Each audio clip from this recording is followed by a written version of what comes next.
people are still criticizing me because I wear these glasses. Talking about looking like an old man and all that bullshit. What do they know about rock and roll, man? It's all about rock and roll. That's why I wear it, man. It's not only about the gangster shit. You know what I'm saying? I'm in love with the gangster shit, but I wear it because of rock and roll, man. That's all I wear it for. This is more like living the legends of rock and roll. I'd say it's more than that. It's about not forgetting the legends of rock and roll. If you don't forget it, you know the foundation of rock and roll. If you know the foundation of what you're looking up to, you can never forget it. Never forget where the hell you come from. Never forget where it comes from. If you forget, then you forget where it is. You forget where it is, and you know what the fuck you're listening to, right? Sort of like Simple Plan and Blink-182. Those guys, they're not really living up to what rock and roll is all about, right? I told you earlier, man. You make money off of rock and roll. Ain't nothing wrong with that if you're making money.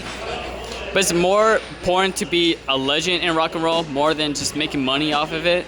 Let me ask you this. In 20 years, 30 years, 40 years, 50 years, do you think people will ever remember Limp Bizkit, Blink-182, Linkin Park, all this other bullshit? Hell no. But here we are now. Roy Orbison started back in 1954. We still remember his name. Same thing with people with like Louis Armstrong. People from jazz. They're remembered because they were fucking legends. Because they played that music. Because they love it and it was so original. Is that what rock and roll and today is what it's about? It should be. That's exactly why we still remember people in jazz too. It's exactly what's happening in rock and roll. Rock and roll is not a different category as jazz or what was called boogie woogie back then, or blues. You know, we still remember Muddy Waters. You know, we still remember them people. We still remember fucking blues, man, because that's where rock and roll came from. You know what I'm saying? That's exactly where it came from, and I still listen to that bullshit because that is exactly what formed rock and roll. The Rolling Stones covers fucking Muddy Waters. You know? I mean, if rock and roll could cover where it came from, then we can't forget where the hell rock and roll came from.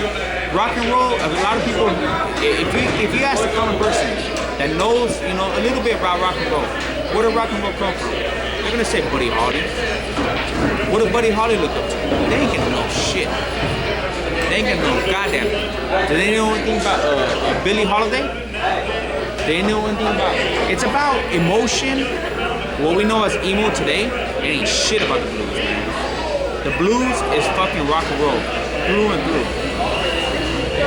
I mean, if you have rock and roll, you have emotion and you have music. That's what rock and roll is, man.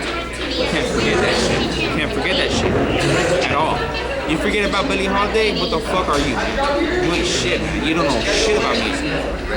Common person don't know who Billie Holiday is. Don't know who Billie Holiday is. I mean, that's a fucking sin, dude. I mean, have you ever listened to her voice? Have you ever listened to the music, man? I mean, fucking Texas, man. They don't fucking get it. That's how it is, man. Some people actually say in the white supremacy sector, say that white people actually invented rock and roll. What's that? But, Can I listen? sure. But some speculate that black people actually invented rock and roll. Black people started rock and roll. They started the blues. Why is that? Because the blues, all right. The blues started out simple, all right? The blues started out with, they didn't know exactly how to express their feelings, all right? They had feelings with the way they were treated, all right? So what they did is they started out these little backyard places and shit like that, where they sing the way that they felt. They felt fucking mistreated by, back then, the white people and shit like that, all right? Now, what it was is, when they started out with the blues, their sound was unique. It was unique at the time because white people at that time had honky tonk, all right? They had fucking hillbilly, all right, which is cool nowadays, all right? Back then, it wasn't cool to the black people. So what happened with rock and roll is, it started out with honky tonk and it started with the blues. They combined both of this shit, all right? Back then, I mean, if you would have asked Billie Holiday, you know, what you feel about honky tonk, she wouldn't have known what the fuck you're talking about because she doesn't like honky tonk. She doesn't like. I mean, what she's talking about is everything against white people at the time. All right. Now, rockabilly did just that. I mean, they influenced blues and rock and roll and hillbilly. At the time, they put them both together. They fused them both together, and that's what made it the sound that it is today. Wow, you took up like 30 minutes of my disc. Thank you. And I got like 15 minutes left of battery life. Hey, you got a whole documentary on rock and roll right there. Yep, so I better close it right now.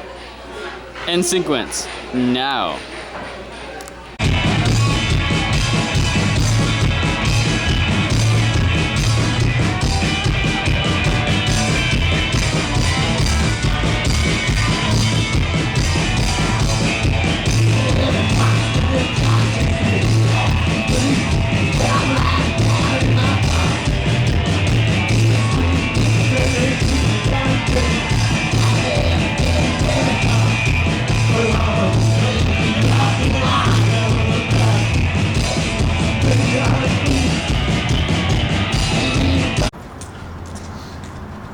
I wish I was drunk. I'm drunk, but not as drunk as I should be. I want to be drunker. I know what you're saying. I didn't know I'm gonna be able to sleep now that fucking. Is there anybody like fucking open right now to get like us liquor? I don't think so. In Texas, the laws. All right, let's go to bed then. It's fucking 2, man. We should have fucking stocked up earlier. All right, fool. Like fucking, it wasn't my fault, fool. I can't think of everything. It was your fault. It's the only one with the car. You're right. It is my fault. Hey, hey. Whoa. Just talking to anybody that's there.